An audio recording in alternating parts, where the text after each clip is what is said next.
Good morning student. ये 7th Hindi medium science है और इसमें चैप्टर आपका ये लास्ट वाला चैप्टर चल रहा है और इसमें हमने आपको क्वेश्चन करा दिए थे। इसकी एक्सरसाइज आपको हमने पहले करा दी थी। अब हम इसके क्वेश्चन आंसर आपको कराते हैं। इसके जो क्वेश्चन आंसर हैं वो एक या दो वाक्यों में उत्तर दीजिए। सबसे पहले क्वेश्चन नंबर 1 है डायरी, इसमें है स्थिर दूषित जल के द्वारा होने वाले 3 संक्रामक रोगों के नाम बताइए। तो 3 रोगों के नाम इसमें दिए गए हैं। नंबर 1 डायरिया, नंबर 2 हैजा और नंबर 3 पीलिया। ये नाम इसमें लिखने हैं। नंबर 2 क्वेश्चन नंबर 2 आता है दूषित जल के 3 हानिकारक प्रभाव बताइए। ठीक है, अब इसके 3 हानिकारक प्रभाव हमें बताने हैं। तो देखिए क्वेश्चन नंबर 2 के 3 हानिकारक प्रभाव पर हम आते हैं।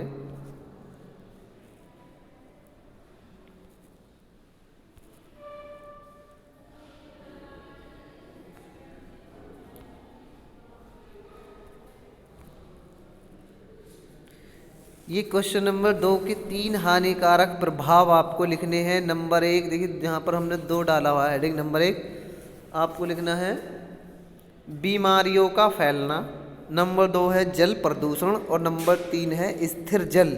ये 3 नाम आपको क्वेश्चन नंबर 2 में लिखने हैं। नंबर 1 बीमारियों का फैलना, नंबर 2 जल प्रदूषण और नंबर 3 स्थिर जल।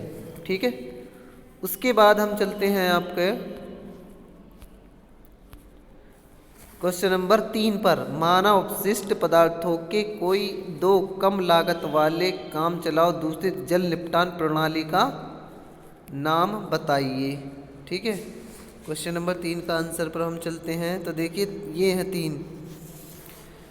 क्वेश्चन नंबर 3 के आंसर ये है कम चलाओ दूषित जल निपटान यानी निपारण प्रणाली के उदाहरण हैं सेप्टिक टैंक, रासायनिक शौचालय और कंपोस्टिंग गड्ढे।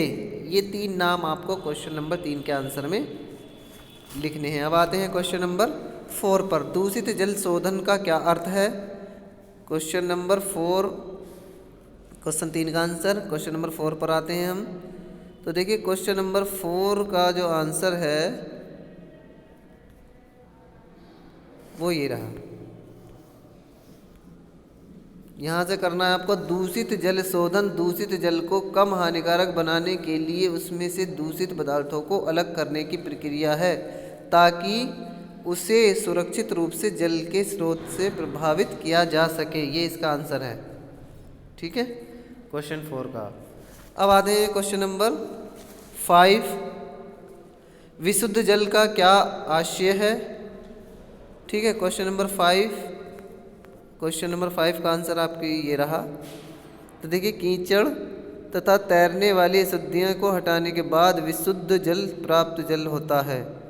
ठीक है, क्वेश्चन नंबर 6 का भी आंसर यहीं पर है। वह स्थान जहां दूषित जल का शोधन किया जाता है उसे दूषित जल शोधन संयंत्र अथवा व्यर्थ जल शोधन संयंत्र कहा जाता है। क्वेश्चन 5 और क्वेश्चन 6 के आंसर यहीं पर है।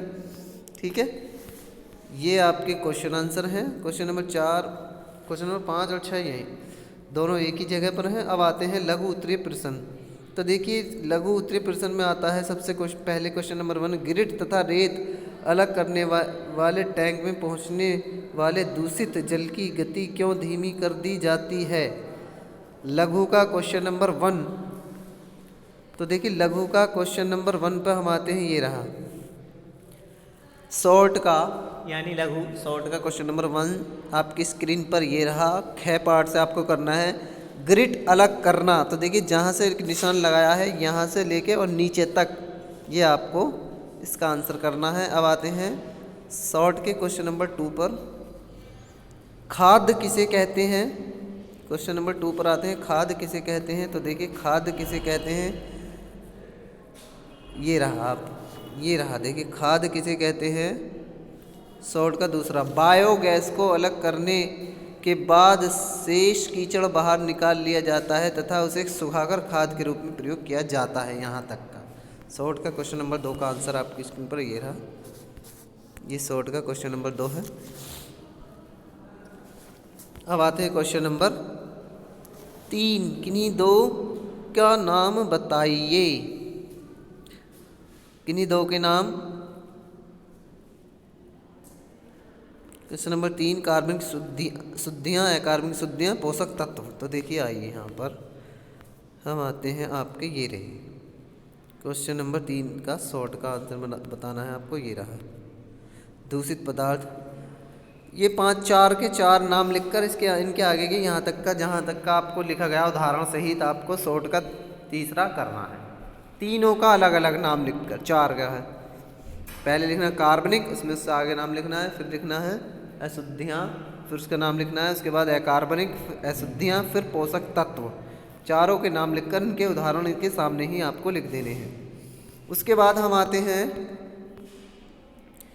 आपके 1 या 2 वाक्यों में उत्तर दीजिए। हो गए 6 इनके आंसर आपके हो गए। उसके बाद लघु उत्तरीय प्रश्न पर 3 लघु उत्तरीय प्रश्न है, ये हो गए। उसके बाद आते हैं दीर्घ उत्तरीय प्रश्न। तो देखिए इसमें आपको 2 दीर्घ उत्तरीय करने हैं, एक आपका कटवा दिया गया है। नंबर 1 इसका आंसर है मैन होल का क्या अर्थ है, ये कहाँ स्थित होते हैं। तो देखिए क्वेश्चन नंबर 1 पर हम आते हैं यहाँ पर,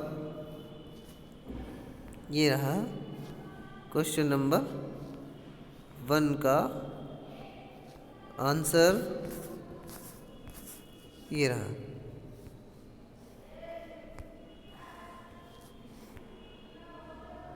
देखिए ये क्वेश्चन लघु का दीर्घ का, सॉरी ये दीर्घ का क्वेश्चन नंबर 1 का आंसर है। मैन होल से लेकर, ये जो निशान लगाया गया मैन होल से लेकर यहाँ तक करना है आपको। डायग्राम आपको बनाना नहीं है, केवल इसका आंसर करना है क्वेश्चन 1 का, ठीक है।